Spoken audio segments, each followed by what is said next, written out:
This is the story of a civilization that built their entire world not on stone, but from it. A secret city carved deep into sandstone cliffs, forgotten by the West for 1,000 years and resurrected by a single, bold explorer. This is the story of Petra, the legendary Rose City. To understand Petra, you must first understand its location. Southern Jordan, a land defined by blistering heat and desolate rock, seems an impossible place to sustain a metropolis.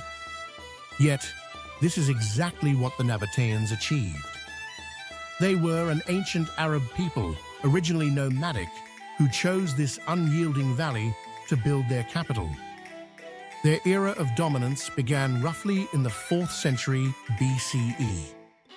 Their civilization didn't rely on conquest, they relied on commerce and, critically, control of water.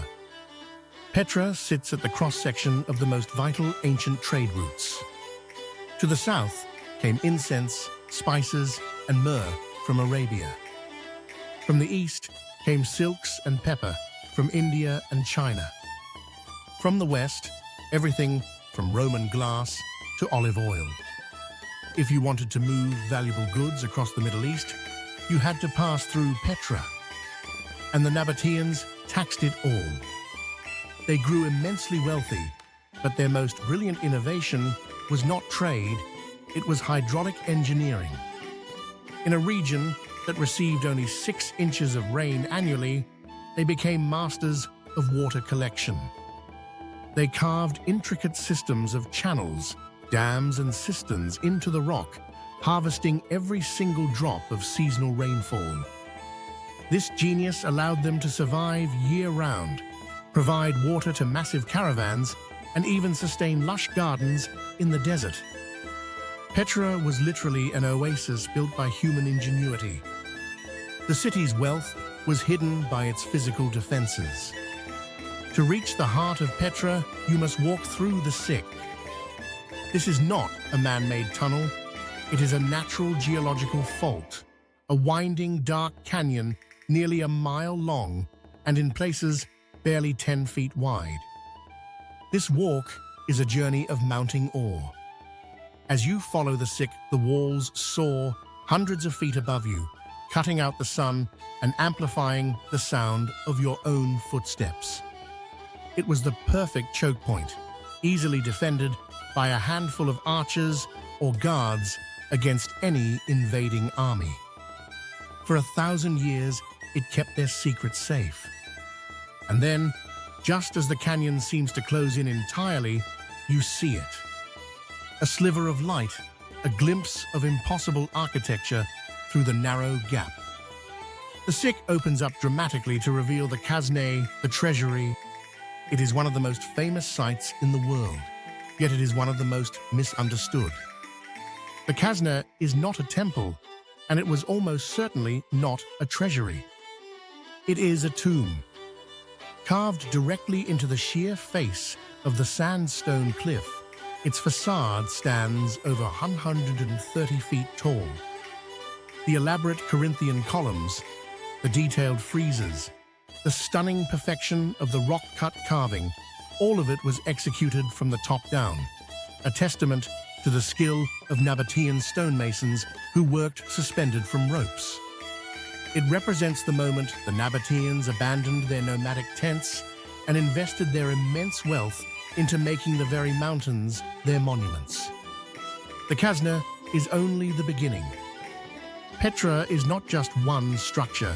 It is an entire, colossal city of over 800 rock-cut tombs and temples spread across nearly 40 square miles.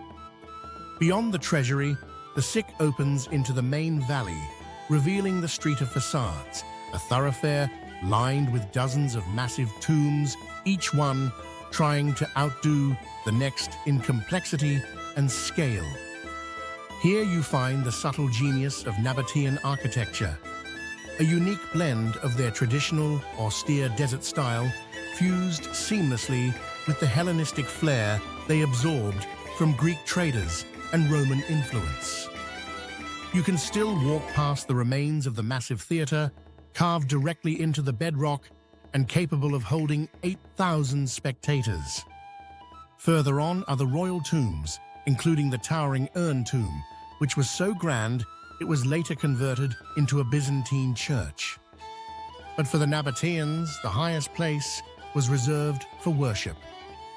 Up a winding, treacherous path of 800 carved steps lies the Ad-Dir, or the Monastery. This is perhaps the most awe-inspiring structure in Petra, a massive temple facade carved into a mountain plateau, even larger than the Al-Khazneh. It was a place of pilgrimage, a stunning conclusion to the ritual climb, reminding every visitor that the Nabataeans' mastery over the land was ultimately tied to their devotion to their gods. By the 1st century CE, Petra was at its zenith. But the rise of Rome presented a challenge the Nabataeans could not manage. In 106 CE, the Roman Emperor Trajan formally annexed the Nabataean kingdom, renaming it Arabia Petraea. The city did not immediately die, but its lifeblood, the trade routes, was redirected. The Romans preferred new, faster naval routes through the Red Sea and built straight roads that bypassed Petra entirely. The economic engine that had powered the Rose City slowed to a halt. It limped along for several centuries, suffering major damage from earthquakes in the 4th and 6th centuries that destroyed their sophisticated water system. By the 8th century, it was largely abandoned, visited only by a few Bedouin tribes. The great city of rock vanished from the maps of the outside world, becoming a mythical place known only through obscure ancient texts. For over 1,000 years, Petra was lost. The silence was finally broken in 1812 by a young Swiss explorer named Johann Ludwig Burckhardt. Posing as an Arab traveler named Sheikh Ibrahim ibn Abdullah, Burckhardt convinced his local guide to take him to a hidden Tombre Morte to exist in the valley. Burckhardt knew from his studies that the legendary lost city was hidden there. He entered the sick, and when the passage opened, he laid eyes upon the Al-Khazneh. Burckhardt was forced to maintain his disguise and could not openly sketch or explore for fear of revealing his true intentions. But he had seen enough. He returned to Europe and published his account, finally pulling Petra from the realm of myth and back into the consciousness of the modern world. Today, Petra is a monument to the resilience of a people who mastered the desert and the genius of architecture that literally integrated with nature.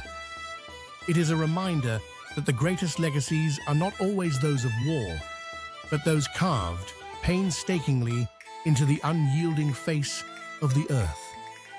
As Burckhardt's account spread like wildfire across Europe, the imagination of countless adventurers ignited.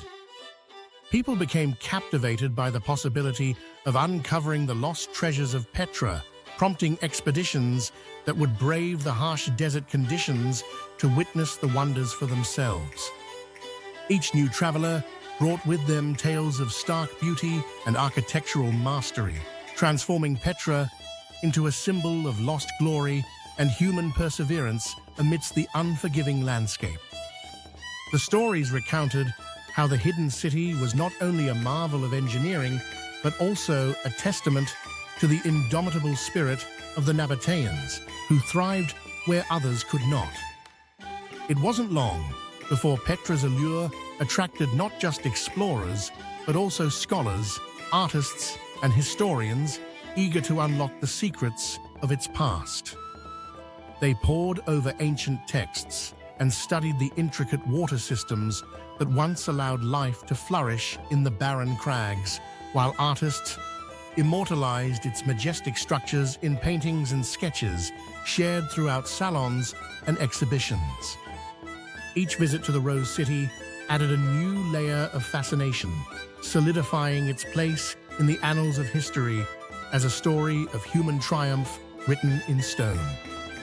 More than just ruins, Petra became a vivid reminder of the extraordinary potential that lies at the intersection of environment and ingenuity. But not all who visited were drawn by admiration. Some came with more misguided intentions. In the years following Burckhardt's revelations, Petra found itself under threat as treasure hunters scoured the area, seeking artifacts to sell to the highest bidder. The delicate balance of preservation and exploitation teetered precariously, prompting concerns among locals and newly formed archaeological societies alike. As the burgeoning tourism industry began to take shape, debates arose about the right way to honor Petra's legacy while ensuring its survival for future generations. The city, once a bastion of civilization and creativity, now faced the challenge of navigating its identity in a modern world that thirsted for both its beauty and its secrets. Balancing the delicate ecosystem of tourism, conservation, and respect for heritage became essential in the ongoing narrative of this enchanting Rose City. As the 19th century progressed, Petra's reputation only grew, attracting even more attention and leading to a surge of interest in archaeology and preservation. Organizations began to form, dedicated to studying and protecting the ruins from both natural deterioration and potential human exploitation. Among them was the Archaeological Society of London, which sought to document the site thoroughly, ensuring that every intricate detail of the carved structures could be preserved for future study. Their efforts inspired a new wave of scholars who came to consider Petra not merely as a relic of the past, but as a cultural treasure that offered insights into ancient human achievement and adaptation. In this newfound atmosphere of respect and curiosity, the world began to see Petra not just as a once-lost city, but as a living testament to the enduring legacy of the Nabataeans who carved their story into this remarkable landscape. As excavations continued into the early 20th century, remarkable discoveries began to surface, revealing more about the Nabataeans' intricate ways of life. Artisan workshops, once hidden beneath layers of sediment, unveiled pottery stamped with unique designs, a reflection of daily activities and trade. Additionally, inscriptions found along temple walls provided glimpses into the spiritual practices and beliefs that defined their society. Such findings painted a vibrant picture of a people deeply connected to their land, whose culture thrived despite the harshness of their environment. The deeper archaeologists dug, the greater their understanding grew, and each unearthing added to the rich tapestry of Petra's ongoing story. As efforts to protect Petra intensified, a delicate balance between tourism and conservation emerged. Local communities recognized the potential benefits of becoming stewards of this extraordinary heritage while still engaging with visitors drawn to its allure. Guided tours began to spring up, led by knowledgeable locals who shared the myths and history of their ancestors with each group. This not only fostered a sense of pride, but also ensured that the Nabataean story resonated beyond mere exploration. It became a living narrative enriched by the voices of generations who had called Petra home. This collaboration marked a turning point, merging respect for tradition with the need for sustainable development, and ultimately enriching both the visitor experience and the local economy. With Petra's newfound status, the landscape transformed significantly. Fleets of visitors arrived, eager to stand in the shadow of the Al-Khazneh, envisioning the lives of its creators. Guided by passionate locals, they listened intently as stories of the Nabataeans unfolded, emphasizing the ingenuity that led to their remarkable achievements. Festivals celebrating Petra's rich heritage blossomed, attracting not only tourists, but also scholars and enthusiasts who shared in the preservation efforts. This cultural exchange revitalized the spirit of community, breathing life back into a city long forgotten. Each step taken on the ancient streets became a testament to a history that, though nearly lost to time, flourished anew through collective reverence and resilience. As the 20th century drew to a close, global awareness of Petra reached unprecedented heights, bolstered by its designation as a UNESCO World Heritage Site. This recognition sparked a renewed global commitment to its conservation, with funds allocated for preservation efforts and structural repairs that would ensure the site remained for generations to come. Visitors from all corners of the globe flocked to experience the awe of Petra, immersing themselves in its storied past while simultaneously contributing to the local economy. Yet amid the influx of tourists, the balance between preservation and popularity continued to challenge guardians of the Rose City. Nonetheless, the resilience of the Nabataeans and the enduring legacy of their remarkable craftsmanship became an inspiration, echoing through time as a reminder that even amidst the harshest of environments, beauty can be carved from stone and a forgotten civilization can rise again. As the new millennium approached, Petra had transformed into a vibrant nexus of cultural heritage and tourism, yet concerns loomed. With increasing numbers, the delicate sandstone cliffs and intricate carvings faced unprecedented risk from the very love they had inspired. Environmental factors, erosion from foot traffic, and the ever-looming threat of climate change raised alarms among conservationists. It became clear that in order to honor the immense legacy of the Nabataeans, concerted efforts would be required to safeguard Petra's future. The world had once again taken notice. Now, it was essential to remind every visitor that Petra was not just a picturesque destination, but a living testament to human creativity and resilience, a story still being written. As the 21st century unfolded, Petra's beauty and historical significance emerged even more prominently on the global stage, yet the challenges it faced intensified. To address the impact of mass tourism, experts collaborated on innovative strategies for sustainable management, aiming not only to protect the ancient structures, but also to engage visitors in a meaningful way.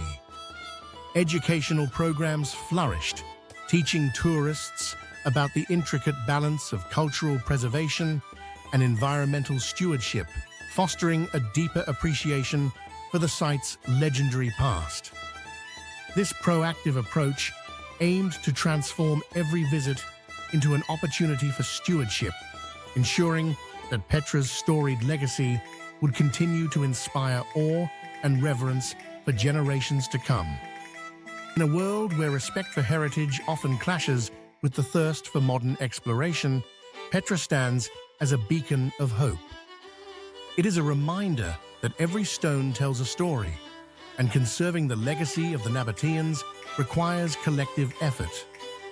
The journey through the Rose City is not merely about witnessing its grandeur, but engaging with its narrative, one that connects past and present, shaping our understanding of resilience and innovation. Thus, as we tread softly upon this ancient ground, let it inspire a future that honors both the genius of its creators and the delicate beauty of nature. As the world continued to embrace Petra, the site increasingly became a focal point for discussions surrounding cultural heritage and sustainable tourism. Local artisans, empowered by the renewed interest, began to showcase their crafts, bridging ancient traditions with contemporary practices. They crafted pottery, textiles, and jewelry that echoed the artistry of their Nabataean ancestors, fostering a unique connection between the past and the present. Tourists, eager to participate, sought authentic experiences, ensuring that local craftspeople benefited from their visits, creating a symbiotic relationship that preserved and celebrated Petra's rich history. This evolution fortified Petra's identity as not merely a destination, but a living tapestry woven from the threads of time, culture, and community. In the end, Petra's remarkable tale of resilience, artistry, and adaptation continues to resonate, illustrating the undying connection between the spirit of its creators and the enduring beauty of their legacy. As guardians of this ancient wonder, we must aspire to protect its stories, ensuring that Petra remains a symbol of hope and ingenuity for generations to come.